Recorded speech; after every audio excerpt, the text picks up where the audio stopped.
Oftentimes in recovery, the unfaithful spouse feels like there's no way out of their affair. They're stuck. They've got all this stuff going on. They've weaved a tangled web, and they struggle to see any way out. I know for me, when I was in the middle of my affair, I felt like there's no way out. The truth of the matter was, there was a way out. I just didn't like it. I just didn't want it. I wanted nothing to do with what I thought was the only way out, which was to completely drop a nuclear bomb in the totality of my life and family and core relationships in my life. Now, my situation was a little bit different, but the reality is there was a way out. I just didn't want to take it. The way out was to go to a few trusted friends that I could say, I'm involved in this affair. We've got to find a way for me to get out and minimize as much pain as possible and find someone like Rick to help us do it, not just knee-jerk reaction. But the reality is, I didn't have enough courage. I didn't have enough bravery. I didn't have enough integrity.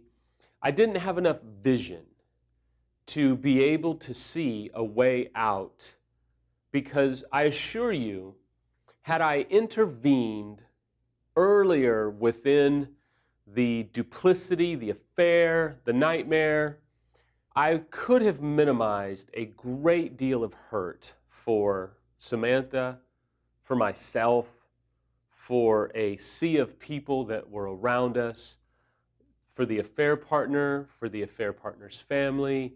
I mean, the list goes on and on. You see, we don't understand how big the wake is of our decisions. We just don't know. As an unfaithful, when you think of a wake, you think behind a boat and just how wide and vast that wake can be depending upon the size of the boat. And let me just tell you, if you're an unfaithful spouse, the wake behind your choices is far bigger, far wider, far more impacting than you can imagine. And so today I want to try and help you as an unfaithful understand there is a way out and help you start to take some steps out of the affair, whether or not your spouse knows about it right now. Now, for you betrayed spouses as well as for you unfaithful, there is a component of somewhat being blind to the fact that there is a way out. Now, some people will tar and feather me, and some people will think that's unbelievably dysfunctional, but the reality is that my affair partner and I never saw us getting caught. Like, we never had a discussion that said, if we get caught. I didn't expect to get caught. I didn't plan on getting caught. I thought I was a master deceiver and hider of my tracks. I thought there's no way that the alliance with my affair partner and I will be broken, and so we're safe. Everything is going to remain hidden. We didn't have a plan for if or when things came out, and I believe many unfaithfuls have no plan because they don't talk about it, because that would be ruining their fun. That would be ruining the fantasy. That would be kind of darkening the escape that the affair feels like. And so because of that, they don't like to talk about the impact of their choices or how devastated everybody's going to be. It's kind of like a shadow here and a shadow there, and we'll kind of have a vision of how it'll affect people, but we don't spend much time thinking about it. We block it out, or we rationalize it, or we deceive ourselves, and we're blind to the fact that there is a way out. Yes, I can hear maybe your question.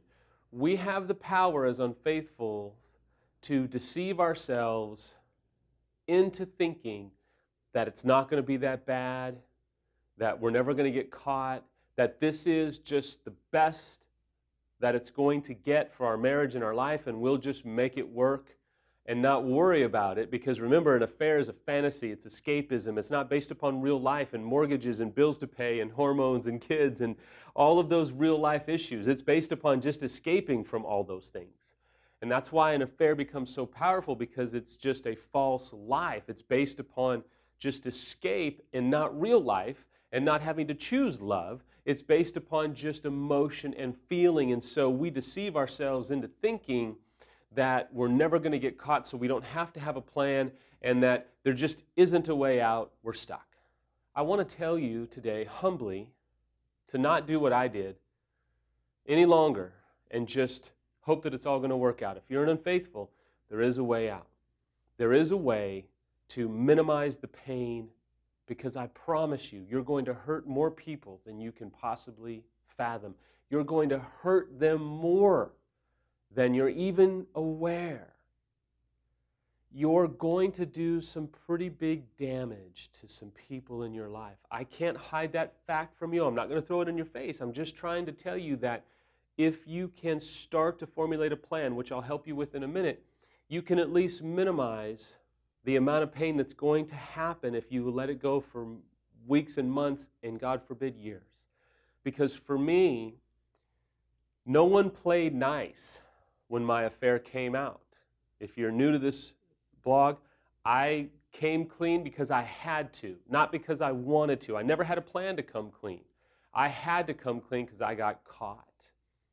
And I just want to appeal to you to know that it doesn't have to be that way. Will it make a difference with your spouse that you decide to come clean on your own rather than get caught?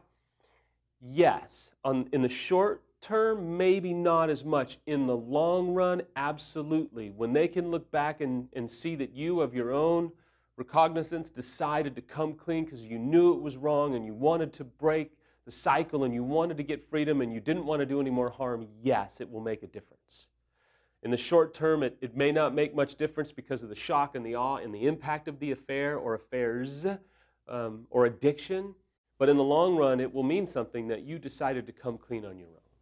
So here's a few things that you can do. Remember, I was an unfaithful. I've been where you're at. I help people work through it now. One of the first things that you can do is decide that today, or maybe this week, you will take a step towards healing. I don't know what that looks like. That may mean finding a therapist who's an expert, who deals with infidelity, that you can go and see and maybe not tell a soul, including your spouse, about. I'm not saying to hide things from your betrayed spouse, but I'm saying if you're not ready to come clean with the details, at least you can take a step towards healing, which is to go and talk with someone who's trusted, who will not reveal anything about what you talk about, who obviously practices confidentiality, but is an expert in dealing with this behavior, this struggle, this acting out that you're dealing with. I don't mean to be controversial, don't mean to ruffle any feathers, but not every pastor is going to be safe. Not every therapist is going to be safe. Not every friend is going to be safe. That person needs to be a safe place. They're not going to tell anybody.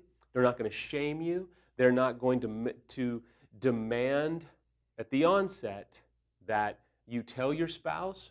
Maybe later, after a significant period of time, they may say, look, the joke is over. We need to do a bit of an intervention here. Either you A or I'm going to B. That's down the road.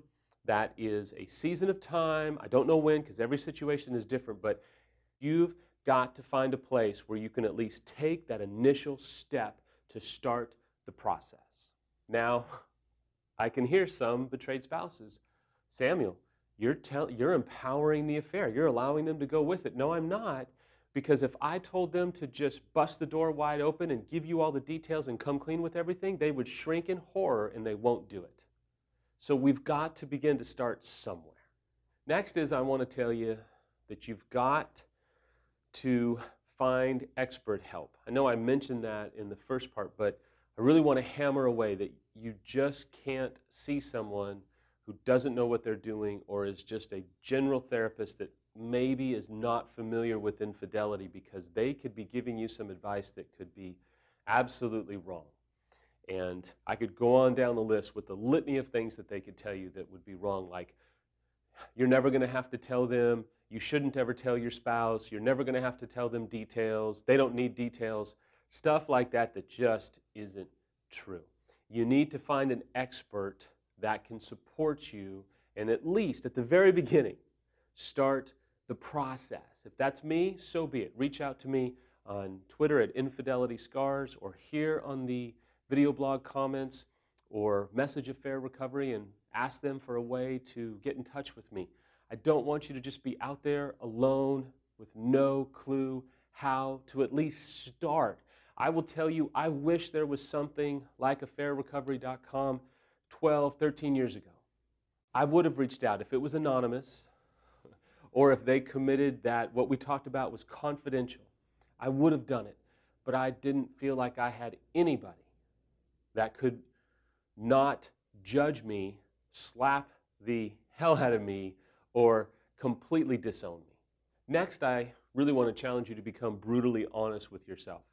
I was afraid to do that, and I refused to do that. Even in my dark moments, when I was at the beach alone, when I went on personal retreats for a day or two, or when I was alone in hotel rooms in different parts of the country, I never allowed myself to be brutally honest. And it's going to be tough. You need to sit and be brutally honest with what you're doing and what your choices could do to your children, to your spouse, to yourself. You need to begin to slowly but surely take a personal, absolute gut level assessment of what is going on in your life. I'm not saying that you have to do anything, but you've got to kind of force yourself to bottom out or at least start the process of confronting the abyss and the darkness inside of you and being absolutely brutally honest with what is going on in your heart and in your life. Admit that you're not healthy. Admit that you don't have all the answers. Admit that you are a ship at sea with no rudder on how to control this situation, because as I alluded to, when this comes out, no one's going to play nice. I thought, I'll just be really brutally honest, I thought that my affair partner would own up and admit to the mutuality, if you will, of our affair. And due to the unique kind of nuances, she did not do that. She made a lot of false accusations that were incredibly painful to me, but to Samantha, because we had to wade through what felt like multiple oceans of lies and deception that wasn't true. And why would Samantha believe me that it wasn't true? And so this may seem like there's a nice way to end it, but I promise you it will be more painful than you can imagine, and nobody's going to just play nice here and just say, okay, well, everything's over and we'll go back to our regular lives now. The next thing is, contrary to what some people would tell you, do not rush and make a knee-jerk reaction. Do not just go home and bust through the door and say, I need to talk to you, and here's all the information, and all right, it's out, I feel awesome now, let's just go back to regular life. Don't do that. I've seen people do it. There's a better way. And that doesn't mean in 6 months time or a year. It just means maybe a day or two where you can talk to someone who's an expert and help you navigate through a plan of disclosure so that you can at least do it in a respectable way to your spouse, so that you can minimize the collateral damage and that you don't have to do trickle-truthing or drip-feeding of details for 3, 4, 5 days, weeks, months. Get a plan in place. Find someone who's an expert. Don't knee-jerk it and make everything worse in the manner in which you disclose the information. Finally, do not fall prey to the lie that you are beyond redemption, that your marriage is beyond redemption, that you are without hope. I had no idea that somewhere in the neighborhood of 13 years later, I would be sitting here doing this, talking about my marriage being saved. I thought for sure in the middle of my affair that if Samantha found out, we would be divorced, and I would have a divorced family like my dad and my stepdad and my mom and so many family members. If you'd have told me that I'd be doing this right now, I would have called you a complete idiot, and I would have said there's no way. I had no idea that Samantha would forgive me. I had no idea that my family could be preserved after all that I had done and all the impact of my choices. To think that my marriage could be restored, yes, it's been hard and yes, it's been difficult, but don't make the mistake of assuming. Don't make the mistake of judging what's going to happen. You don't know. I don't care what your spouse is like. I don't care what your situation is like. You just don't know. Start the process today. Find a safe place to get help.